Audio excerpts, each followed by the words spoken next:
Hey friends! Hope you're all doing super well, and welcome to the first content-oriented video on the channel.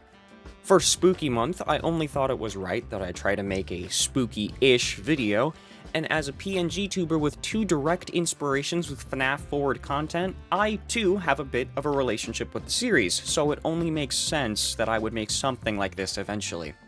Unlike the Yeahs and the Quinnamans alongside the Markipliers and Jacksepticeye's, however, I did not exactly take to the series as quickly or easily as my counterparts. While I now have a vast appreciation for the series as a whole and regularly revisit its contents, admittedly mostly through other people, I was not always so willing to boop that nose of Freddy's when his pretty face appeared on my screen.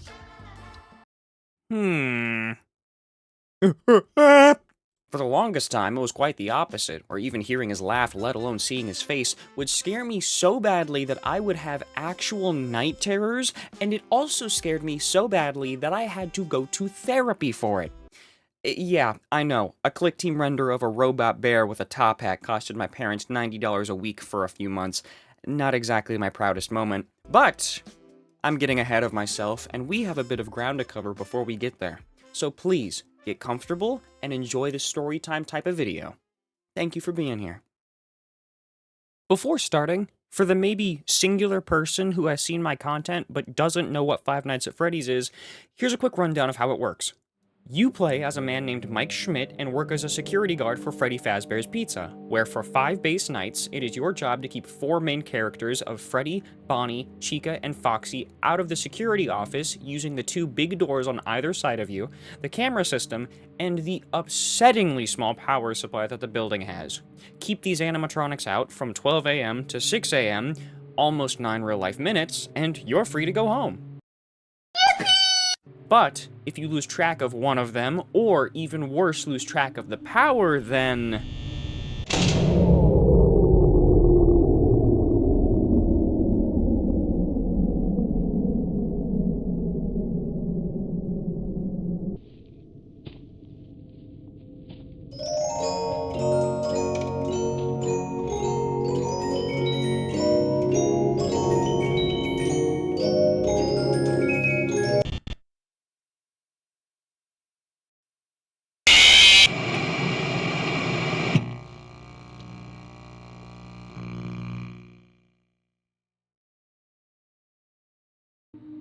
and that's the game!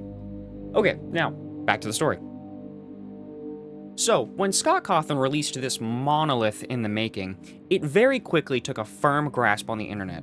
As a matter of fact, the game released to the public on Windows on August 8th of 2014, and Markiplier released his first video for the game on the 12th, just 4 days after initial release. Jacksepticeye followed suit very shortly after, releasing his first video on the 15th. And in all honesty, back then it was harder to stay away from this game than to bump into someone talking about it or even seeing it on YouTube trying to find something to watch. Whether you wanted to or not, you heard about Five Nights at Freddy's. Around that time, this fact was made even more apparent to little 9-year-old me because for some reason, all of my friends were absolutely enthralled by it, constantly talking about it, and by the time that MatPat released his first theory on October 23rd, there was officially no escape. The conversations went from which character was your favorite to their own childhood theories about the murders in the game and the Chuck E. Cheeses coming to life, which, as you can probably tell by the introduction, I was certainly not a fan of. For context, when I was younger, I was very much a wimp. It could even be said that I was a drama queen, as the nurse in elementary school affectionately called me. Funnily enough, that name stuck, as I can have my mother vouch for. Brighton, as a child, was a drama queen. Elementary school, middle school, when the nurses would call, they would go, "Your drama queen's here." And I would say, "Okay, what's wrong now?" He was over at his friend's house, laying down on a skateboard, fell off the skateboard, got scratches, came home bawling. So we had to go through the whole clean it, put Neosporin on it, put a Band-Aid on it, and then he would limp if it was on his leg, or He couldn't use his hand if he had a scratch on it because it hurt so bad.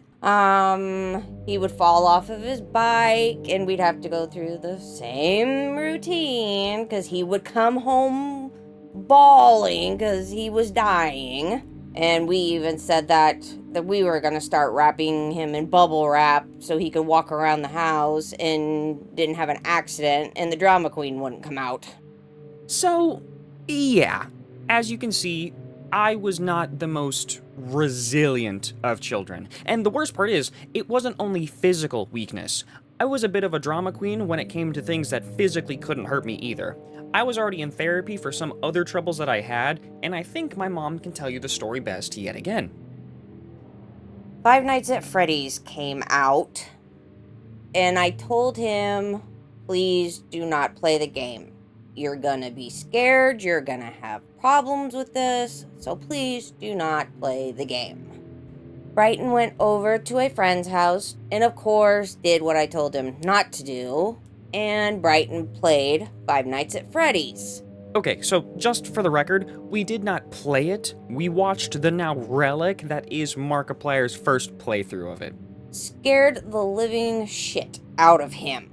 So, for the rest of the night when boys went to bed, Geo was playing the sounds from Five Nights at Freddy's, and of course was freaking Brighton out the whole night. So then Brighton came home for 2 or 3 nights in a row, night terrors like you would not believe. So we talked to his therapist and said, could you please help us with this? We don't know what to do to help him.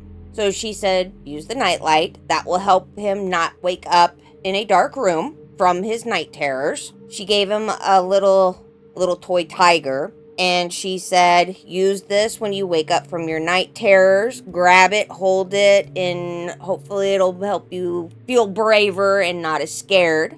So we did that.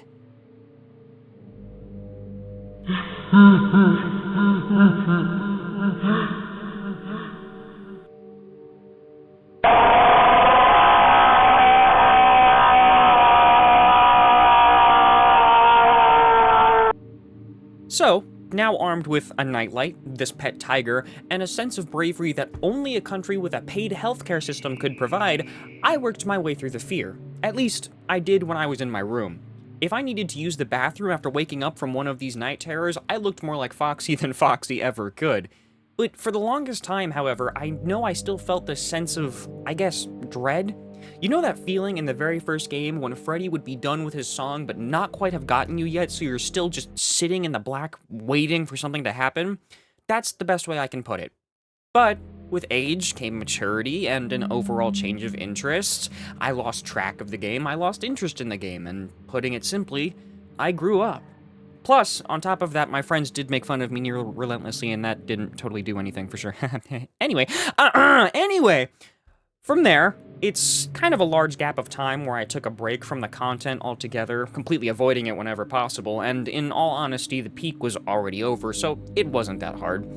But then, one day, I was missing my friend that my mom talked about, and I just decided to revisit the first Mark video for old time's sake, which then led me to the second video, and the third, and the entire playthrough, then his playthrough of the second game, and so on, and so on, and so on, to now where I own the comic collections, the character encyclopedia, and even the cookbook. These milkshakes are amazing, by the way. Now, that's certainly not the end of the list on how I enjoy the universe and the fan universes. I'll put here a few of my favorite videos, creators, and maybe even other games of the sort if you want to check those out. However, I am still very much a wimp, and I am currently trying to gather the strength to play through the games myself, so I can actually see all of the appreciation and work that goes into them for myself. But I guess we'll just have to see where that goes now, won't we? Wink, wink. With that, my friends, this story comes to an end. Good God, does it feel nice to have that off of my chest. And I hope you found it just as entertaining as I did looking back on living through it. If you did like the content, make sure to stick around for more and leave a like or a comment if you so wish. If not, I hope you have a great rest of your day. And hey, before you go, you look great. Just had to say it. I have been Respect the Badge, and I will see you all later. Bye! Bye!